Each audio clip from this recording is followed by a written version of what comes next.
Welcome to the third floor of Town Hall. I'm Caroline Robertson. I am your town planner.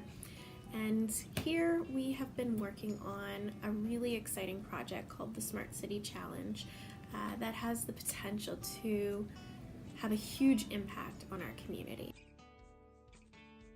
So the Smart City Challenge is a competition that is being put out by Infrastructure Canada, in which it's open to municipalities, local and regional governments across Canada. So it's a huge competition.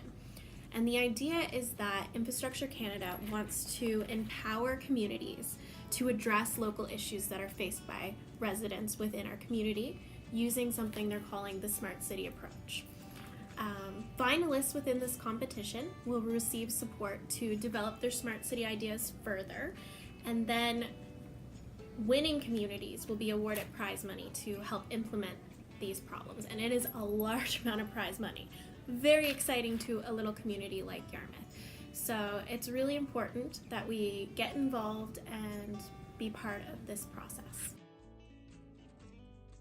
So I've been working away at Town Hall, myself and the town's economic development officer, Natalie Smith, and we have been trying to generate some excitement around the Smart City Challenge within our community. We want to get you excited and happy about this because it's not supposed to be our ideas. It is supposed to be community generated and a real issue that our residents face.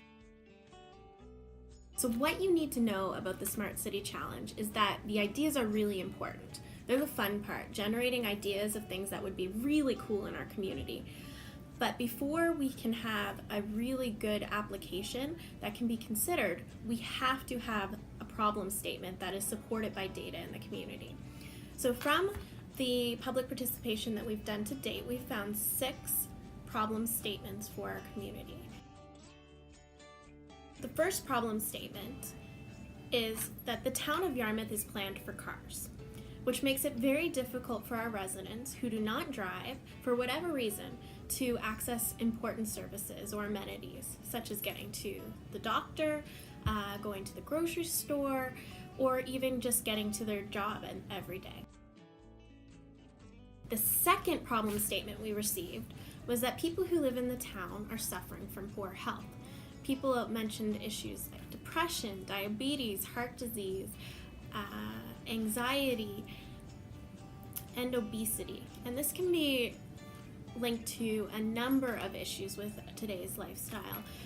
However, what was felt was adding to this issue within our community was that there is low participation in our current recreation spaces and programs. So groups like seniors, low-income families, and families in general, teenagers, women and girls, have been very, very difficult to get involved within the traditional recreation structure. The third issue that was found was the use of plastic bags as part of the town's garbage removal process, the harmful impact on our environment that can be linked to our current waste practices. Over the past few years, the town has experienced a decreasing population, an aging population, and also a limited workforce.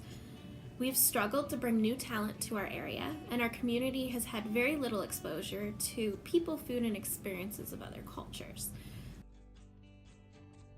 People within our community are experiencing unemployment, mental illness, and an inability to access secure and stable housing. In addition to that, newcomers to our area are unable to find appropriate housing that suits their needs.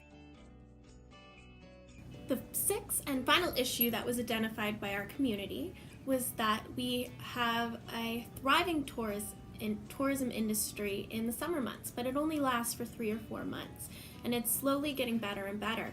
However, there's a decrease of people coming to visit our area within the other months of the year, in the winter months. So how can we change that? So the 6 problem statements that we've received from the community are very broad and definitely issues that are faced day to day by our residents. So being as broad as they are, I would like to challenge you to choose which issue you are most passionate about and It's good to be passionate. There must be something in this list that you feel is very important to our community. And if there is, I would like you to take the time to either go to the getinvolvedyarmouth.ca website, read more and register to vote, or if you're uncomfortable with actually registering to bring your vote in, there's also a SurveyMonkey survey, which is posted on the Town of Yarmouth's Facebook page. You don't have to register to vote. It takes a minute, and you can just let us know which of these issues are most important to you and that you feel need to be addressed in our community. I thank you in advance, and the more people that we hear from, the better our application will be. And ultimately, we are just trying to do what's best for our community. So keep that in mind, and thank you. Also, feel free to stop by Town Hall, 3rd floor, anytime. The planning department staff are always open to answering questions and helping any way we can. Have a good weekend, everyone.